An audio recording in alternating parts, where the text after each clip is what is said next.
చూసిన నాకే కళ్ళ నీళ్ళు వచ్చాయి. ఒడిశాకి చెందిన సూరజ్ అనే అబ్బాయి పని కోసమని తమిళనాడు వెళ్ళాడు. పని ముగించుకుని ఇంటికి వెళ్తున్న టైంలో ట్రైన్ లోకి మూల కూర్చున్నాడు. 17 ఏళ్ల నలుగురు కుర్రోళ్ళు గంజాయి కొట్టి తన మానాన్న తను కూర్చున్న సూరజ్ మీద దాడి చేశారు. ఎలాగా?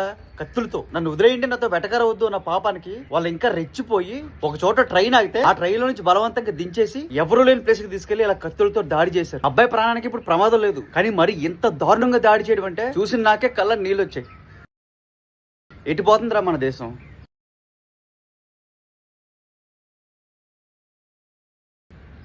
ఇలాంటి వాళ్ళని ఏం చేయమంటారు? మొన్నటికి మొన్న త్రిపురకు చెందిన ఒక అబ్బాయి జార్ఖండ్ లో చదువుకుంటుంటే నువ్వు ఇండియన్ కాదు అని చెప్పి వాళ్ళ జాతిని బట్టి ఆ అబ్బాయిని తిడుతూ ఉంటే నేను ఇండియన్నే చెప్పిన పాపానికి కత్తులతో పొడిచి చంపారు. వీళ్ళందరినీ ఏం చేయమంటారు? చంపబడ్డ వాళ్ళు ఎవరు టెర్రరిస్టులు కాదు కదా, దేశద్రోహులు కాదు కదా, హిందూ దేవులని దేవతలు దూషించలేదు కదా. అంటే ఒక సగటు మనిషి భారతదేశంలో బ్రతికే హక్కు కూడా లేదా? వీళ్ళకి కఠిన శిక్షలు సరిపో, వాళ్ళకి యావజ్జీవ కారాగార శిక్షలు వేయాలి. వాళ్ళకి వాళ్ళు సమాజంలో బ్రతికే హక్కు కూడా ఇవ్వకూడదు. ఇలాంటి వాటిని ఖండించడానికి మీ వంతు గొంతెత్తండి, ప్రభుత్వాన్ని కదిలించండి, శిక్షలు పడేలా చెయ్యండి. మరిన్ని వీడియోస్ కోసం ఫాలో చేసి పెట్టుకోండి.